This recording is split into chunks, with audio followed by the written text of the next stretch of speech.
Hai anak-anak kelas 11 IPS, ketemu lagi sama Bu Ruth. Kali ini di pelajaran sosiologi. Nah, sosiologi hari ini materinya adalah mengenai struktur sosial. Apa itu Bu struktur sosial? Ya. Nah, nanti kita akan belajar. Sebelumnya kita akan lihat apa agenda kita hari ini, ya. Ada 4 agenda yang akan kita pelajari hari ini, ya. Yang pertama, pastinya Ibu akan mereview dulu pembelajaran yang sebelumnya, ya, yang dari permasalahan sosial, ya. Nah, setelah itu Ibu akan menjelaskan materi kita di hari ini. Kalian akan melengkapi tabel melalui formatif 1.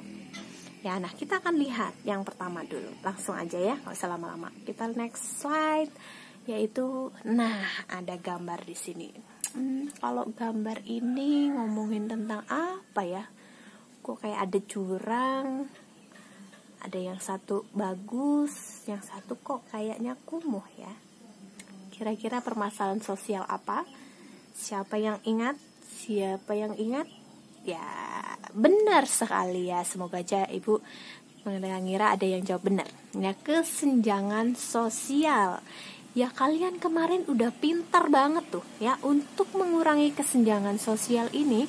Ya, kalau kalian lihat kan kesenjangan sosial adalah perbedaan jarak yang jauh antara kaum kelas bawah dengan kaum menengah atas. Ya, kalian udah pintar banget buat sebuah usaha. Kita mintakan buat usaha untuk mengurangi permasalahan sosial yang ada di Lampung khususnya. Kalian bikin sebuah usaha keripik pisang, ada yang keripik singkong, ya kan, ada yang buat dari empek-empek. Nah, ini ya, akan ada ancaman kelaparan di saat pandemi. Next. Nah, nih Ibu udah bilang, di situ Ibu gedein 265 juta jiwa yang diprediksi itu akan mengakibatkan lonjakan angka kelaparan. 130 diantaranya akibat pandemi. Berarti 265 dikurang 130, ada sekitar 135 yang bukan karena pandemi. Berarti karena apa?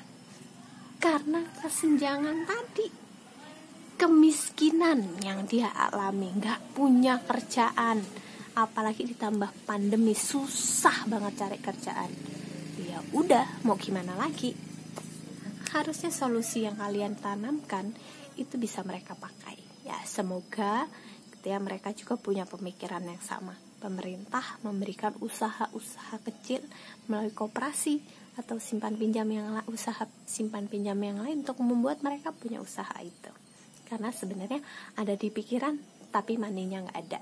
Itu juga sama. Kita next ya. Nah, itu permasalahan yang mau kita bahas.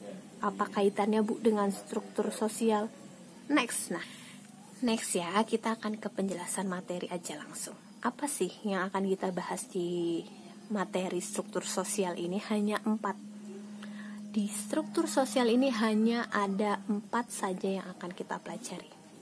Kita akan belajar tentang apa itu struktur sosial, Bu. 4 elemennya ada status, peran, kelompok, dan juga institusi. Dan juga diferensiasi sosial yang sempat Ibu tadi ingat di awal. Dan stratifikasi sosial. Nah, keempat hal ini kita nggak akan pelajari semuanya di hari ini dong, nggak cukup waktunya ya. Kita hanya akan belajar mengenai definisi dan juga 2 elemen dasar dari 4 elemen yang ada di nomor 2. Ya, kita hanya bahas tentang status dan peran dulu di hari ini. Ya, sisanya kita akan pelajari di minggu-minggu selanjutnya atau mungkin bisa di pertemuan selanjutnya. Ya, next. Nah, apa sih Bu berarti struktur sosial? Kalau kalian lihat dari pengertiannya ya mungkin agak, ya, intinya sebuah cara bagaimana suatu masyarakat itu bisa terorganisasi dalam hubungan-hubungan yang dapat diprediksi melalui pola perilaku antara individu dan antar kelompok. Tadi Ibu udah contohin di kelas 10 IPS dulu ada struktur kelas. Ada wali kelasnya, Ibu Ruth, ada Davin sebagai ketua kelas, ada Moses sebagai wakilnya. Nah, supaya apa? Supaya bisa terorganisasi. Saya bisa lihat saya akan terhubung dengan siapa, dan saling mempengaruhi antar anggota masyarakatnya. Makanya harus ada struktur sosial. Struktur sosial untuk kita bisa melihat cara bagaimana suatu masyarakat itu terorganisasi. Intinya itu aja, ya. Sehingga pola perilakunya masyarakat itu tersusun, terstruktur, terorganisasi dengan baik. Ya, meskipun kayak kesannya dikotakkan gitu ya tadi, yang kayak kelas atas, kelas menengah, kelas bawah begitu ya. Ya, itulah supaya terorganisasi tadi. Ya, ada pola hubungan yang akan terlihat nantinya. Langsung saja ya, kita lihat nih 4 elemennya yang tadi ya sudah dibahas. Ada status, peran, kelompok, dan juga institusi. Kita akan lihat 2 saja dulu hari ini, status dan peran. Masuk status. Nah, status sosial pengertiannya adalah salah satu tempat atau posisi seseorang dalam kelompok sosial sehubungan dengan keberadaan orang lain di sekitarnya. Jadi status itu dimiliki ya oleh seseorang, bukan dimiliki oleh benda. Yalah, ngomongin sosiologi berarti manusia ya. Jadi status sosial itu dimiliki oleh seseorang dan akan mempengaruhi, ya, terhubung dengan keberadaan orang lain di sekitarnya. Ingat, itu status. Jadi posisi, bukan ngomongin status saya single, jomblo, atau sudah menikah, atau sudah taken. No. Status sosial ngomongin tentang posisi saya di tengah-tengah masyarakat, ya. Nah, status ini prosesnya itu terjadi dibedakan menjadi 3. Ya, bagaimana saya bisa mendapatkan status saya di lingkungan masyarakat, itu ada 3 prosesnya. Ada ascribed status, sifat status, and assigned status. Masuk pertama ya, kita akan lihat nih, Ibu akan sudah memberikan contoh dan juga penjelasan dari 3 status itu. Yang pertama, ascribed status. Ascribed status ini ya diperoleh seseorang karena dari lahir dia sudah mendapatkan status itu. Ibu kasih contoh si Teno. Contoh ya Ten ya. Nah, si Teno terlahir sebagai anak dari Sultan Raja Lama, sehingga ia memiliki gelar atau status sebagai anak sultan. Nah, karena ayahnya dia bernama Sultan Raja Lama, sehingga dia punya status sebagai anak sultan. Nah, gitu. Jadi Teno kalau dibilang anak sultan, ya karena apa? Karena ayahnya Raja Lama, Sultan Raja Lama. Jadi sudah dari lahir si Teno ini punya status gitu. Misal kamu anak presiden, si Kaisang tuh ya, atau anaknya si Gibran yang baru lahir. Ya baru lahir udah dibilang wih cucu presiden gitu ya. Statusnya dia dapatkan dari lahir tanpa harus bekerja keras menjadi presiden. Yang penting saya sudah dibilang cucu presiden. Itu contoh lainnya ya. Next slide, kita bahas tentang shift status. Ya, kalau script status itu berdasarkan dari lahir udah punya status. Sekarang kita belajar tentang shift status. Nah, shift status ini diperoleh seseorang karena kerja keras, karena usahanya, karena maunya dia, begitu. Makanya Ibu kasih contoh si Abel. Contoh ya Bel, karena dia memperjuangkannya. Ya, Abel mendapatkan gelar sarjana setelah menempuh pendidikan di Universitas Pelita Harapan. Aminin ya Bel, amin.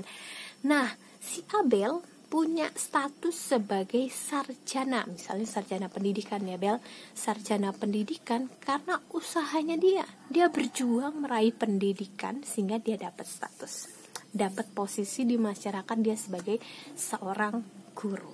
Nah, itu status tuh ya, kayak Bu Ruth ya, Bu Ruth karena usahanya Bu Ruth bisa menjadi guru sosiologi di kelas 11 IPS. Status Bu Ruth apa? Ya guru sosiologi, begitu. Itu dia, achieve status. Status yang bisa sekali kita perjuangkan. Kalau yang ketiga ini, assign status. Assign status ini diperoleh karena orang yang memberikan ke kamu. Orang lain lihat pekerjaan kamu itu bisa diapresiasi, layak untuk mendapatkan apresiasi. Makanya saya berikan statusnya ke kamu. Nah, makanya contohnya di sini Yohana, ya kan, karena dia selalu berjuang kasih yang maksimal gitu ya, hasil-hasilnya itu selalu memuaskan begitu ya, sehingga dia mendapatkan status siswa berprestasi dalam bidang studi bahasa Inggris karena pencapaiannya ya. Jadi kalau dari kelas 10 dulu kan beneran Yohana ya yang dapat sertifikat itu ya, karena ibu ingat berarti dulu itu Pak Philip ya. Nah, berarti Pak Philip ini memberikan status kepada si Yohana. Pak Philip melihat bahwa Yohana ini sudah melakukan tugas dengan maksimal, atau bahkan ide-idenya itu bagus, bisa dihargai, sehingga saya memberikan status siswa berprestasi bidang studi bahasa Inggris ke Yohana. Nah, itu status, assign status. Jadi assign dan achieve status kalian bisa perjuangkan, bisa kalian dapatkan dengan usaha kalian ya. Jadi jangan pernah menyerah, lakukan semuanya untuk mendapatkan mimpi yang kalian sudah cita-citakan, yang selalu kalian impikan, yang selalu saya inginkan akan terwujud di suatu hari nanti. Nah, kita lanjut ya di dua elemen. Elemen yang kedua yaitu peran. Nah, apa itu peran? Ya, lihat kalian di poin ini. Peran itu adalah status yang selalu diikuti. Jadi status itu selalu diikuti dengan peran. Ya iyalah ya. Misalnya, ya kenapa bisa gitu? Karena peran itu punya hak dan kewajiban seseorang untuk bisa menjalankan apa yang menjadi kewajiban dia di dalam statusnya. Gampang banget contohnya. Ya, kepala sekolah, dia berperan mengayomi, membimbing setiap guru-guru. Ya, karena dia punya status apa? Sebagai kepala sekolah. Udah ada job desk-nya nih. Job desk, tuntutan pekerjaannya. Dia akan ngapain, dikatakan kepala sekolah itu ngapain. Kayak Bu Ruth, misalnya wali kelas. Ketika Bu Ruth menjadi wali kelas di kelas 10 IPS, Bu Ruth punya tanggung jawab apa perannya? A, B, C. Peran itu, tanggung jawab itu yang harus Bu Ruth jalankan. Sehingga gak gampang kamu pengen punya status yang juga tinggi, peran itu juga akan mengikuti. Peran gak akan jauh-jauh dari status. Jadi kalau statusnya segini, ya perannya segini. Statusmu makin tinggi, peranmu makin tinggi. Jadi kalau statusmu sekarang sebagai siswa, peran sebagai siswa itu akan selalu mengikuti. Peranmu untuk terus mendengarkan instruksi, peranmu untuk terus mengikuti setiap proses pembelajaran, mengikuti dan memperbaiki apa yang seharusnya kamu bisa lakukan. Jadi status setiap orang pasti akan punya peran. Mau kamu di rumah sebagai anak, kamu punya peran sebagai anak. Kamu di sekolah, peranmu adalah sebagai siswa. Kamu di gereja, peranmu sebagai jemaat gereja. Kamu lagi di luar rumah di masyarakat, ya kamu punya peran di masyarakat. Begitu. Next slide. Nah, next slide adalah make your dreams come true. Buat mimpimu itu menjadi kenyataan. Kita lihat langkah-langkahnya ya. Kamu kira-kira pengen punya status apa sih sekarang? Pengen kayak Yohana gak? Punya status sebagai siswa berprestasi di bidang bahasa Inggris. Atau kamu pengen kayak Abel yang bisa jadi sarjana, tapi gak bisa jadi Teno ya. Kalau kalian gak punya orang tua yang adalah sultan atau raja, kalian gak akan bisa jadi Teno ya. Nah, misalnya bagaimana ya supaya saya bisa memperolehnya? Contoh, kalau saya pengen jadi sarjana, apa yang bisa saya lakukan? Tapi ada lah ya pasti kendalanya. Nah, tuliskan apa kendalanya. Ya, meskipun ada kendala, setiap orang pasti bisa menyelesaikannya. Silahkan pikirkan bagaimana cara saya bisa menyelesaikan, mengatasi, solusi untuk mengatasi kendala meraih status saya. Nah, kira-kira apa sih peran saya nanti? Apa yang menjadi tanggung jawab saya ketika saya punya status itu? Nah, next aja langsung ya. Nih, praktisnya, tugas kalian, maksud ibu ya, perhatikan kembali slide sebelumnya ya, slide yang menyatakan tentang make your dreams come true. Ada 5 pertanyaan di situ ya. Jawablah 5 pertanyaan tersebut sesuai dengan apa adanya kamu. Kamu pengen jadi apa, ya lah ditulis. Jangan saya pengen jadi tentara, tulisnya saya pengen jadi juru masak. Ngapain ya? Apa yang pengen kamu dapatkan nanti, tuliskan. Yang ketiga, kamu dapat menyajikannya dalam infografis, jadi seperti kertas yang ada infonya, saya pengen apa, punya apa gitu ya. Atau mind mapping, ya, yang mesti kalian lihat, atau di tengah, nanti cabang begitu ya. Atau menggunakan grafik organizer. Ya, kalian bisa lihat di poin 4, kamu dapat menggunakan aplikasi Canva atau editing video, gambar lainnya, atau menggunakan HVS. Nanti silahkan dikumpulkan di Google Classroom formatif 1. Begitu ya anak-anak ya. Terima kasih untuk pembelajaran hari ini. Ibu harap kalian menyaksikan sekitar 22 menit video ibu ini. Tetap semangat.